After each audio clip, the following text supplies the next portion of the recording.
जब भी आप ब्रज में भ्रमण करने के लिए आओगे तो कान्हा जी की लीलाओं का ही आनंद लोगे, क्योंकि कान्हा की लीलाएं तो अनंत हैं। कहते हैं ना, हरि रूप अनंत हरि कथा अनंता। लेकिन जब भी आप भांडीर वन में प्रवेश करोगे, कभी शास्त्रों का अध्ययन करोगे या किसी के मुखार विंद से श्रवण करोगे तो ज्ञात होगा कि भांडीर वन में एकमात्र लीला नहीं है, यहाँ पे हमारी 14 लीलाओं का उल्लेख है। प्रथम लीला श्री जी के विवाह की मानी जाती है, लेकिन सबसे बड़ा ग्रंथ श्रीमद् भागवत जी को माना जाता है। आपने उसका अध्ययन श्रवण किया हो तो राधा रानी का नाम उसमें आता है, नहीं आता? श्रीमद् भागवत में नहीं आता। नहीं आता, बिल्कुल नहीं आता, क्योंकि सुखदेव जी राधा रानी को परम गुरु मानते थे। जब राधा रानी का नाम ही श्रीमद् भागवत जी में नहीं दिया तो विवाह का उल्लेख कैसे हो सकता है? लेकिन श्रीमद् भागवत जी को छोड़ के 12 ग्रंथ ऐसे हैं जो हमारी लाडली जी के विवाह का उल्लेख करते हैं। लेकिन जिस भांडीर वट के नीचे आप खड़े हो, इसका श्रीमद् भागवत जी के 10वें स्कंद के 18वें अध्याय में 22वां श्लोक कि बृहंतो बाहि मानस्य 4 यंत्रस्य गोदनम भांडीरकम नाम बटम जम्बू कृष्णम प्रोग्राम, यानी वृक्ष द्वापर युग में बहुत विशाल था, 4 योजनों में फैला हुआ था। इसकी जो सीमा थी वो 15 किलोमीटर में थी, तो इसको पंचकोशीय वृक्ष के नाम से भी जानते थे। कान्हा जी इन्हीं की शाखाओं पर चढ़ के यमुना मैया को आर पार किया करते थे। मान्यता है कान्हा जी की जो 9 लाख गाय थी दोपहर के समय इसी वृक्ष के नीचे बैठ के विश्राम करती थी। तो माता जो भी माखन मिर्ची रोटी इत्यादि प्रसादों में रख देती थी, सभी ग्वाल वाल एकत्रित होकर दोपहर का भोजन करते थे। और भांडीर वन में सबसे बड़ा विशेष फल इसी प्रसादी का बताया गया है, क्योंकि आप कभी किसी विवाह में जाते हैं तो बिना अन्न प्रसादी के नहीं आते। आप तो लाडली जी के विवाह स्थल ही आए हो। यहाँ पर जो दुर्वासा मुनि थे, जो दूब घास होती है उसी का रसपान करते थे। ब्रज की गोपियों ने इसी वट वृक्ष के नीचे उनको 56 प्रकार के व्यंजन खिलाए थे। यहाँ पर राधा कृष्ण में मल्ल युद्ध हुआ था, उसमें ये तय था कि जो भी हारेगा उसको भंडारा करना होगा। तो जब हमारे कान्हा जी हार गए थे तो ग्वाल वालों के साथ मिलके यहाँ पे भंडारा किया, उसी के नाम पर इसका नाम भांडीर वन पड़ा।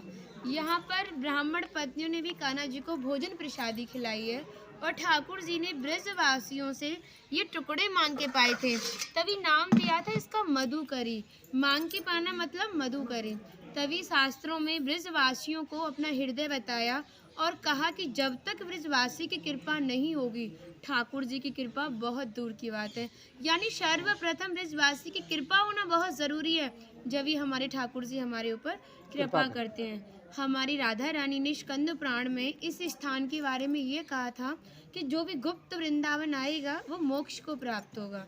यानी भांडीर वन को ही उन्होंने गुप्त वृंदावन कह के संबोधित किया। तो कान्हा बोले, तुम इतनी बड़ी बात को कह रही हो, लोग पाप करेंगे और सीधे दौड़े भांडीर वन चले जाएंगे, क्योंकि आपने तो मोक्ष धाम ही भांडीर वन को कह दिया।